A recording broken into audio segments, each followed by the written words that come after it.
2 अक्टूबर 1904 देश के बहुत प्यारे लाल यानी लाल बहादुर शास्त्री जी का जन्म दिवस। गांधीवादी मूल्यों और देशभक्ति के वातावरण में पले बढ़े शास्त्री जी मात्र 17 वर्ष की आयु में गांधी जी के असहयोग आंदोलन में कूद पड़े।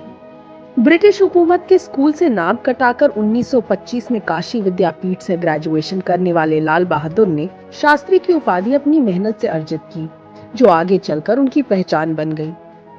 1928 में गांधी जी के आह्वान पर कांग्रेस के सक्रिय सदस्य बने शास्त्री जी ने आजादी की लड़ाई में 7.5 साल जेल में बिताए।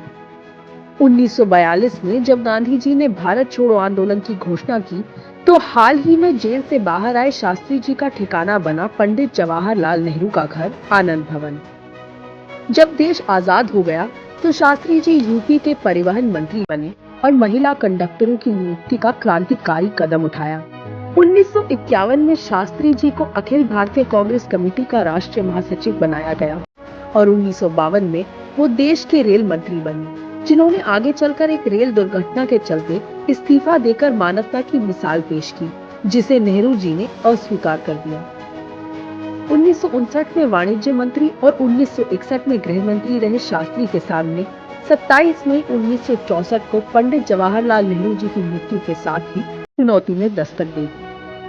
मगर भारत का ये लाल चुनौती से घबराया नहीं और 11 जून 1964 को ही भारत के प्रधानमंत्री के रूप में ये कहते हुए शास्त्री जी ने अपने इरादे साफ कर दिए कि हमारा रास्ता सीधा और स्पष्ट है, सभी के लिए स्वतंत्रता और समृद्धि के साथ एक समाजवादी लोकतंत्र का निर्माण और सभी देशों के साथ दोस्ती के जरिए विश्व शांति की कामना।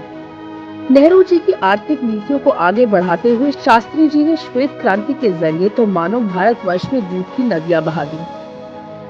अमूल डेयरी उसी श्वेत क्रांति की देन है।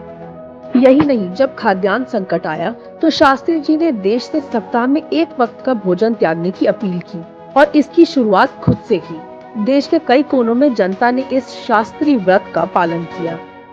जब पाकिस्तान के साथ जंग छिड़ी, तो सेना ने शास्त्री जी के नेतृत्व में न केवल पाकिस्तान को धूल चटाई, बल्कि इस दौरान उनके द्वारा दिया गया जय जवान जय किसान का नारा भी जन जन की जुबान पर चढ़ गया।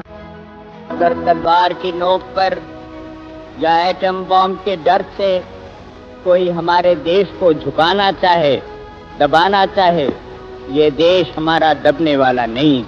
एफसीआई हरित क्रांति को प्रोत्साहित करने वाले शास्त्री जी की ही देन है, जिसको आज की सरकार अप्रासंगिक करने पर तुली हुई है। आज लाल बहादुर शास्त्री जी की जयंती पर हम ये संकल्प लें कि न देश के जवान को कमजोर पड़ने देंगे और न ही देश के किसान को। यही शास्त्री जी को सच्ची श्रद्धांजलि होगी। जय हिंद।